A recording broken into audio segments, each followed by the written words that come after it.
Olá, bem-vindos a mais um programa Primeira Pessoa pela TV Brasil Pantanal. Hoje a gente vai entrar no universo de uma artista plástica que há mais de 35 anos encanta com suas obras. Só que o caminho para ela nunca foi fácil. Ela enfrentou preconceito dentro da própria família, preconceito entre os amigos, porque as pessoas não apostavam muito no talento dela. E como disse uma vez Zagallo, vocês vão ter que me engolir, essa é a frase que eu acho que ela fala com o maior prazer da vida dela, porque realmente Patrícia Helney, que está aqui comigo, conseguiu mostrar e provar para todo mundo que é, assim, uma grande artista. Tudo bem, Patrícia? Tudo ótimo. E antes de mais nada, eu gostaria de agradecer a oportunidade de estar aqui com vocês. Obrigada, com a equipe toda, né? Que pra mim é muito legal. E aí, isso aí. Coisa mais querida que a Paty. Você não assina mais Paty Helney? Não, assino Patrícia Helney já tem uns 10 anos. Eu fiz a numerologia, fiz o mapa astral e não era legal pra mim. Era muito melhor Patrícia. E também a gente vai ficando mais velha. O Paty me dava uma sensação de coisa de criança, de adolescente, e eu sou uma mulher. Então, pelos dois motivos, por ser a pessoa que eu sou hoje, é importante que fosse realmente Patrícia, porque Patrícia é um nome forte, muito. Eu sou uma mulher forte, eu me considero uma mulher forte, uma mulher guerreira, e também pela numerologia, muito melhor. E aí é isso. Você teve a comprovação de tudo aquilo que você já sabia. Com certeza. Conheço a Patrícia já há muitos anos, conheço a Patrícia, a família da Patrícia, que é composta de mulheres muito fortes. Com certeza, uma família de guerreiras. Né? E assim, eu tive prazer de viajar uma vez para o Pantanal com a Vivi, com a Viviane, que está na Itália. Que está na Itália, já morando muito tempo lá. Conheço Constance. Belquice, sua mãe, isso. Né? E é uma família, assim, realmente de mulheres muito fortes, mulheres que têm muita opinião. Justamente é essa opinião, essa obstinação que te manteve na linha do vou ser artista. Com certeza. Vou continuar trilhando, apesar de muita gente não acreditar em mim. Mas com certeza. Todo mundo fala assim que eu sou muito teimosa. Né? E minha mãe, coitada, sofreu muito por isso. Mas hoje em dia eu falo que isso é um traço fardo e um traço forte da minha personalidade. Uhum. É fardo porque é um pouco difícil você vivenciar você viver perto de uma pessoa que é teimosa. Porque eu teimo e no que eu acredito eu corro atrás mesmo. Uhum. E também, por outro lado, é uma coisa muito linda. Porque por eu ser persistente, ser disciplinada, é que eu tô aqui. Sabe, acreditando no meu trabalho, tendo o trabalho reconhecido, graças a Deus, tanto aqui a nível de Brasil quanto a nível internacional. Então, é muita felicidade. E ela traz um lado Paty muito, né? Essa gargalhada da Patrícia, esse lado festeiro. É verdade que você, durante uma cólica renal, aí você foi pro baile? Lógico. Olha que louca. O que você pensou? Você estava com dores terríveis. Eu vou ficar dentro de hospital, aquela coisa muito triste, fechada. Eu não. Eu quero alegria, eu quero felicidade. Então, a minha dor, ela se melhora através da alegria, através de coisas boas. E que coisa melhor do que um bailão? Adoro. Pé de valsa mesmo. E literal. Muito disso está traduzido na tua obra, né? Sim, através das cores, através dos temas que eu gosto. Então, esses temas que eu pinto, normalmente, eles sempre se reduzem nisso. Uhum. Porque, assim, se observar as cores, são sempre... O meu trabalho é muito colorido. Lá na Europa, eles falaram assim que eu sou uma grande colorista. Que eu misturo tons que, de repente, não seriam tão misturáveis assim, e eu dou conta do recado e passa uma coisa de equilíbrio, de harmonia. E eu pinto muito festa. E, ao mesmo tempo, eu também pinto a coisa da religião. Sim. Porque a festa, normalmente, o homem festeja um santo, o homem festeja uma coisa boa que aconteceu na vida dele. Então a festa é só em nome do bem, casamentos, nascimentos, né? Rituais de uma maneira geral.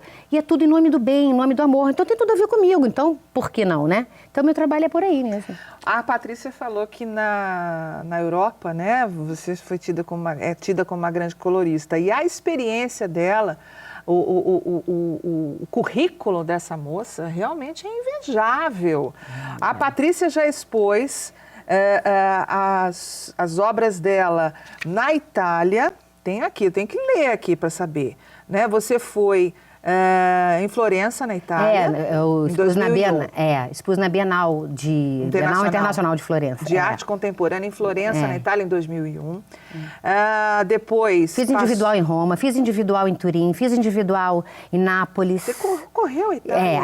A Itália inteira, assim, praticamente. Os italianos gostaram do teu trabalho? Gostaram. Eu vendi mais de 50 obras na Itália. Tudo em euro? Tudo em euro, graças a Deus. As primeiras vezes foi em dólar, porque ainda não tinha euro. 2001 foi em dólar, depois que foi em euro. Expus em Paris, expus em Tóquio, expus na China, eu expus em Viena, né, que é na Áustria. E você eu expus foi em Lisboa. para todos esses lugares? Alguns lugares não. O que eu fui mais foi para a Itália, até porque minha irmã mora na Itália, seria um ponto de referência para mim, mais facilzinho. A Genebra, eu expus em Genebra, vendi até isso foi um barato, pro chefe da polícia, ele chama Laguerre. Eu não sei se ele continua sendo, né? Eu era o chefe da Polícia Internacional da Inteligência Suíça. E ele me encomendou na época, foi muito engraçado. A Polícia Suíça e ele uma figuraça. É um homem grandão, assim, e ele tinha um bigode assim comprido. E ele me pediu para fazer uma onça brava. Só que eu sou da paz, né? Mas eu falei, não, eu faço para você, sem problema. Só que a minha onça parecia que estava rindo. E daí eu fiz, aí foi um barato isso. Porque eu peguei um dos bigodinhos da onça, eu fiz o bigode dele assim para baixo. Era quase uma caricatura, um autorretrato, né? Um retrato. Na hora que ele viu, ele deu aquele susto assim. E acabou ficando com a obra. Ficou, gostou. Depois ele riu, mas é porque é tudo sério, né? Esse povo é muito sério, né? Suíço, né? Suíço, são tudo super certinho. Assim, me senti muito bem lá. Você vai atravessar a rua, o povo para. As leis são respeitadas. São totalmente respeitadas. A gente, como brasileiro, você estranha pra caramba. Assim, não tem jogo de cintura, não tem nada disso, né? O que se tá escrito que o trem vai sair 1 para 8, o trem sai 1 para 8. Não sai 8, nem 8:1, nem 8:30, né? Nada assim. Será que é isso que atraiu, né, os europeus e principalmente de países assim tão certinhos como o da Suíça? Essa alegria, essa exuberância brasileira? Porque é exatamente isso que a Patrícia Helney retrata. Ela já não é mais uma artista regional. Ela é, sim, uma artista brasileira. Daqui a pouquinho a gente volta, continuando esse bate-papo com a Patrícia Helney, essa artista plástica reconhecida e muito respeitada, não só aqui, mas no Brasil inteiro. A gente volta já já.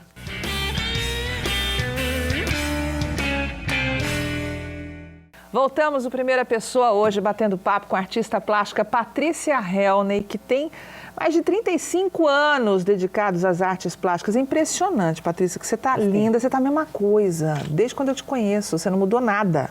Posso falar a mesma coisa de você. Obrigada. Patrícia, deixa eu te falar, o Helney vem de onde? Vem do meu pai, e que é de origem árabe. E esse... Helney, origem árabe? Porque era Helui, o significado é bárbaro, porque sabe o que significa? Não. Bonita. Meu nome é Patrícia Bonita. Só que daí o Helui, o cara do cartório escreveu errado, trocou o U por N-E, aí ficou Helney. Ele não conseguiu entender que aquilo ali era o nome do meu avô. E aí colocou N-E, ficou Helney. Mas que, por outro lado, foi muito bom para mim. Porque quando eu fui expor na Europa, foi 2001, que foi aquele negócio das Torres Gêmeas. Sim. Então, todo mundo que tinha descendência árabe, o que era parecido com árabe, era separado numa fila separada, assim, à parte. E eu, brasileira, mas o meu sobrenome parecia americano, Helney, né? Nossa! De árabe nada, né? Aí foi tudo fácil, tranquilo, sem problema. Tá vendo como algumas coisas acontecem na vida da gente para depois a gente entender. Nada é por acaso nesse universo, né? Eu acho que tudo tem uma razão de ser, né? A holística falando, né? Exatamente isso. O que é que te fez perseverar nesse caminho que você escolheu? Você já falou que você é muito teimosa, que é o fardo, mas também é um traço da sua personalidade muito, muito bacana, né? Que você tem, a teimosia. Né? Mas por que você enfrentou preconceito até dentro da própria família? A gente enfrenta, porque a arte, existe muito preconceito em cima do ser artista. Porque normalmente acontece muito de pessoas que se drogam irem para as artes, pessoas que têm comportamento diferente do que seria exatamente, do que seria o dito normal, né? E aí, também a arte não dá dinheiro, né? Então, a família da gente quer que você consiga sobreviver bem, que você consiga até, né, ter um respaldo financeiro para que você possa ter seu carro, a sua casa, uma vida tranquila. Então, o preconceito foi nesse sentido, porque, por outro lado, a minha família sempre me incentivou, a minha mãe sempre comprou tinta para mim, comprou tela, sempre bancou. Só que ela queria assim, filha, tudo bem você pintar, mas você tem que estudar. Você fez educação física? Na verdade eu comecei letras, eu comecei farmácia e bioquímica, eu comecei psicologia, eu passei em todos esses. Em letras eu passei em 3º lugar sem ter feito uma das provas do vestibular. Meu Deus. Foi. Então a coisa era forte de estudo. Eu sempre gostei muito de estudar, sempre gostei muito de ler. Então, esses dias atrás, até o meu cunhado virou e falou assim, puxa, você sempre foi um talento, uma inteligência desperdiçada. Vê se pode. Agora, recente. Recente. Isso tem o quê? Uns 2 meses que ele falou? Porque ele falava que eu sou inteligente demais para ser artista. Vê. Ainda hoje existe uma neblina que envolve, né, a o arte, artista. não a minha pessoa, mas a arte em si. Né? O artista, ele não é considerado uma profissão. Ah, você pinta, kkkk. É hobby. É hobby, ou como se pintar não fosse nada, como se você cria do nada.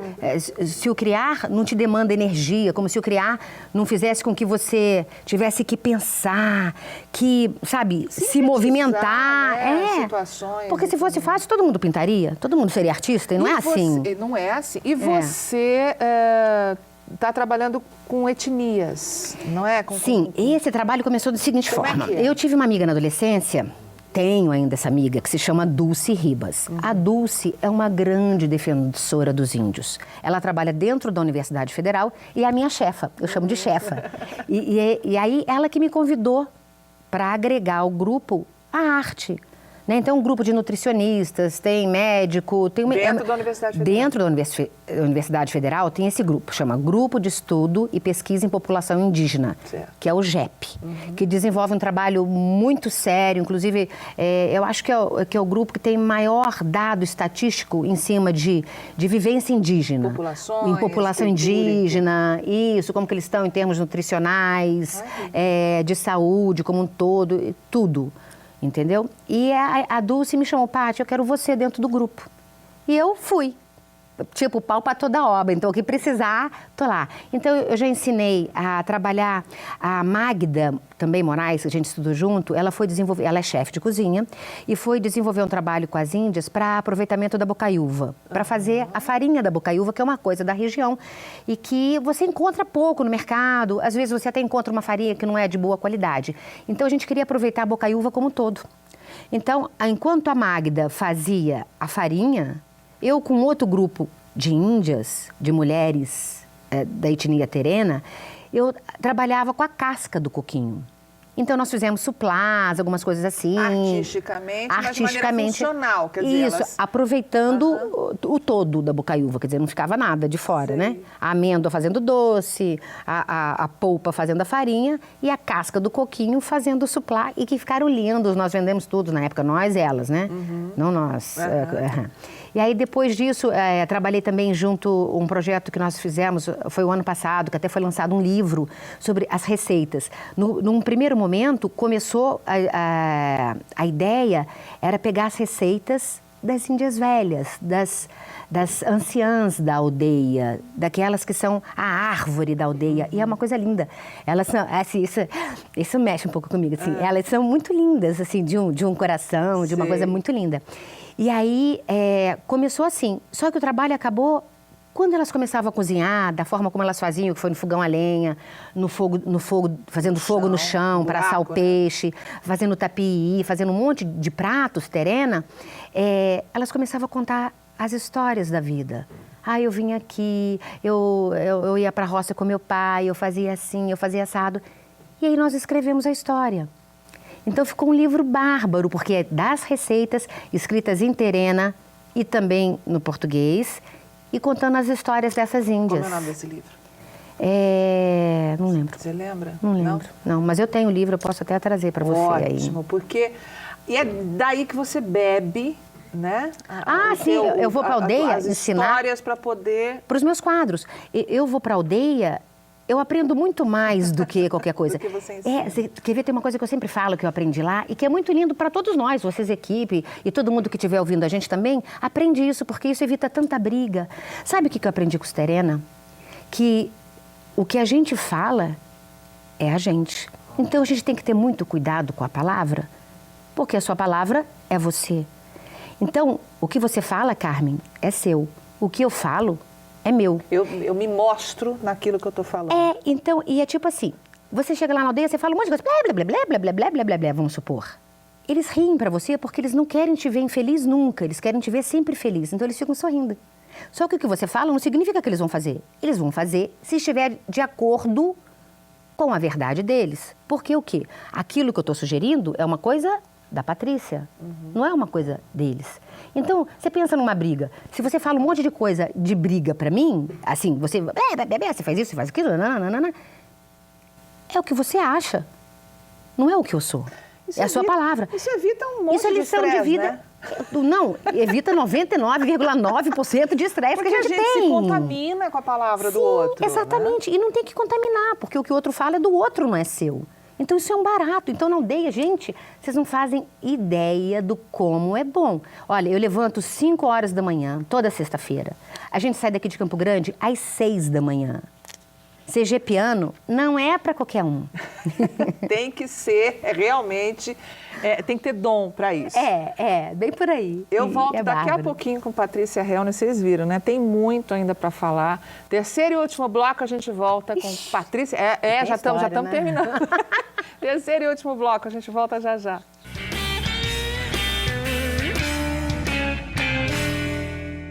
Primeira pessoa de volta hoje conversando com a artista plástica Patrícia Helner, que produz muito, há mais de 35 anos. Tem um trabalho reconhecido internacionalmente, é uma artista que já não é mais regional. A Patrícia pode mostrar a sua obra em qualquer lugar do mundo que vai ser compreendida. Patrícia, me diga uma coisa, exposição, você está produzindo demais. Tô. Nossa, esse ano eu comecei com, se eu tivesse 2 pés, os 2 seriam direitos, eu acho. Eu comecei o ano Tão assim... bem que começou. Ai, sim, comecei um ano abençoadíssimo, Primeiro, porque me tornei vó recentemente. Pois é, gêmeos, né? Vó de gêmeos. 2 assim, meninos. É como você tinha falado antes, para mim nada é assim muito normal, muito do lugar normal, né? Sempre sou over, então já vó de 2 logo, 2 garotos você lindos, estreou, bárbaros. Né, como avó, né? Estreiei como avó, tem 15 dias. Assim, você ainda não conheceu os bebês? Não pude ainda ir em função de uma série de circunstâncias. Mas a sensação de sou mas... avó, tão nova, tão bonita, tão bem, no auge, produzindo. Uma super muda felicidade. Alguma coisa? Ai, olha, eu tô muito feliz, muito emocionada com tudo. Acho que isso me deu mais força ainda para produzir muito mais. Traz aquela carga de, nossa, eu tô ficando velha? Nem um minuto. Nem um minuto? Nem um minuto. Ontem mesmo me falaram assim, ai, mas você vai falar que você é vó? Eu falei, qual que é o problema de falar que eu sou vó? Eu sou vó com muito orgulho, eu adoro, vó Você foi Tati. mãe muito cedo, né? Eu fui mãe nova pra Chuchu, com 18 anos. 18 anos, né? Era uma criança. Tadinha da minha mãe, que foi vó com 38, né? Pois é, eu quis, vó com 38. Me fala das exposições. Então. Não, senão a gente começa a tricotar e aí vai embora. Vai. Eu comecei o ano participando do edital da UFGD, da Universidade da Grande Dourados, e ganhei o primeiro prêmio. E foi um quadro que eu levei um mês fazendo, mais de 12 horas por dia pintando o quadro. Porque o quadro, eu fiz um quadro de 3 metros por 2,60. Uma obra muito grande. Muito grande e ficou a minha obra de arte. Assim. É. Ai, é linda. Porque ficou... Se vocês tiverem a oportunidade de vê-la, por favor. Porque o fundo da obra é a bandeira do nosso estado de Mato Grosso do Sul. E a estrela que tem na nossa bandeira, eu coloquei o olhar da onça, representando a garra e a força do homem sul-mato-grossense. E eu me considero dentro dessa, é lógico. E aí, chama a cultura entrelaçada. Por quê? Porque são 16 mandalas, uma entrelaçada na outra. E cada mandala é de uma etnia, da Terena, da Kaiowá, da Guarani, da Cadiuel. Aí fiz as festas populares. Então, é tudo coisa que eu pinto e que é a minha vida, o meu cotidiano. Então, eu fiz festa de São João, fiz o Touro Candil lá de Porto Murtinho, fiz a festa do peixe, fiz tudo. Você sintetizou as manifestações culturais mais expressivas numa tela de Mato Grosso do Sul, numa tela de 3 por 2,60. Aí fui premiada com o primeiro prêmio. Aí agora, recentemente, teve festival de arte aqui de Campo Grande, que daí eu pintei festa também, e aí fui premiada com o 2º lugar aqui. E aí tô com 2 exposições individuais, uma ao mesmo tempo, coisa de muito louco, por isso que eu falo. Produzindo todo dia. Esse final de semana, passei o final de semana inteirinho pintando mais de 12 horas por dia. para uma outra exposição, mas eu já chego lá. Esse ano então, começou assim, o FGD, aí participei de 2 exposições do Dia do Índio, depois do Dia da Mulher, na Unigran, aqui de Campo Grande. Aí, em seguida, participei desse festival de arte que eu ganhei o 2º lugar. Aí, agora, estou com uma exposição em Corumbá individual, chamado Patrícia Helney, Alma de Artista. E comecei uma exposição aqui em Campo Grande, intitulada Folclore, também individual, no Sesc Horto. Aí, vou participar agora de uma exposição chamada Pintando Sete nas Escolas, que vai acontecer no Armazém Cultural. E são todas obras inéditas. É tudo coisa nova. Cada uma dessas exposições eu você tem faço que ter um trabalho. material. Sim, eu tenho que criar. E vou criando. E, às vezes, uma emenda na outra, porque vem tudo assim, uma em cima da outra, uma em cima da outra, uma em cima da outra. E as pessoas falam, mas eu preciso falar com você, eu preciso isso, eu preciso aquilo. E eu não tenho tido tempo para ninguém. E ainda falam que artista, isso é hobby. Ah, tá, né? Eu não posso terminar o programa sem te perguntar Bienal uma coisa. Nacional de Arte na IFE. Hã? A Bienal Nacional de Arte. Então, eu fui selecionada, fui a única do estado de Mato Grosso do Sul, selecionada para a Bienal Nacional de Arte na IFE, que acontece há mais de 30 anos em Piracicaba. E aí, tô indo para lá. O orgulho danado. Né? Eu tô super orgulhosa. Eu preciso encerrar o programa te perguntando de um episódio que aconteceu na sua vida, porque quem vê a Patrícia assim, alegre, essa menina, né, cheia de energia, avó agora, né, toda festeira, que com cólica renal, ao invés de ir para o hospital, vai para o baile, né, fala, a vida dela sempre foi maravilhosa, imagina, ela não tem motivo nenhum. Essa menina nunca deve ter tido nenhum problema. Você perdeu um filho com 2 anos de idade. 2 anos de idade. Né? Você tinha que idade na época? Eu não lembro, devia ter uns 30 e pouco. 30 e qualquer coisa. Foi o Leonardo. O Leonardo. Né? Que era em homenagem ao Leonardo da Vinci. Ela está vendo aqui o suporte de água, que é a Mona Lisa. Foi um dos momentos mais negros da tua vida? Totalmente. Eu tinha feito uma cirurgia muito séria na época. Eu estava com 15 dias de cirurgia, tinha levado mais de 170 pontos no abdômen. A médica achou que eu não ia suportar uma dor tão grande, né? Na perda do filho? A perda do filho, mas graças a Deus... O que te trouxe esse episódio, Patrícia? Me trouxe mais aprendizado ainda, porque assim, eu acredito em Deus. E uma coisa que eu tenho muito forte dentro de mim é a aceitação. Então, eu sempre falo isso para os meus filhos. A gente tem que aceitar a vida com aquilo que ela nos oferece. A gente tem que dar o melhor de nós. Porque a gente sempre tem um planejamento. Mas não é sempre que a gente consegue cumprir com aquele planejamento que a gente faz para a gente mesmo. Porque eu falo assim, Deus tem um outro caminho, né? E Ele que sabe das coisas. A gente não aprende, independente de religião, que Deus é onipresente, que é onisciente. Onipotente, então a gente tem que confiar. Então, se de repente acontecer algumas coisas muito trágicas, e o filho não foi a única que aconteceu na minha vida, eu tive câncer, eu tive coisas seríssimas na minha vida, mas isso nunca me tirou a alegria de viver. Porque eu sempre fui uma pessoa crente em Deus. Eu sempre acreditei que Deus sabe das coisas. E Ele sempre me deu força para passar por todas as dificuldades muito bem, sabe assim? Patrícia, eu acho que assim a gente encerra com chave de ouro esse seu depoimento de vida, porque não é fácil, né? As pessoas olham, falam assim, só vem, né, as coisas boas, não conseguem enxergar as pedras pelas quais a gente passou. E você passou por muitas pedras, mas você construiu um altar. Né, com certeza. E olha, eu vou te falar assim, o Leadbeater é um teósofo, né, que já morreu faz tempo. E ele falava assim, que a gente tem sempre que agradecer todas as dificuldades que aparecem na nossa vida. As pessoas que trazem as dificuldades e as coisas que acontecem também, porque tudo isso, na verdade, serve para o nosso crescimento. E eu acredito nisso, que as dificuldades só servem para me tornar uma pessoa melhor ainda. Por isso que ela é esse mulherão. Patrícia Helney, obrigada, meu amor. Eu que Deus te abençoe. Nossa. Que assim seja. Tá, e que a gente se encontre mais, né? Com certeza, faz 6 anos que a gente se viu pessoalmente. Olha isso. Obrigada, tá? Eu que agradeço. Beijo em todas as mulheres poderosas da sua família. Muito obrigada. Esse foi mais um Primeira Pessoa aqui pela TV Brasil Pantanal. Eu adorei. Tenho certeza que você também gostou e muito. A gente se encontra no próximo programa, hein? Até lá.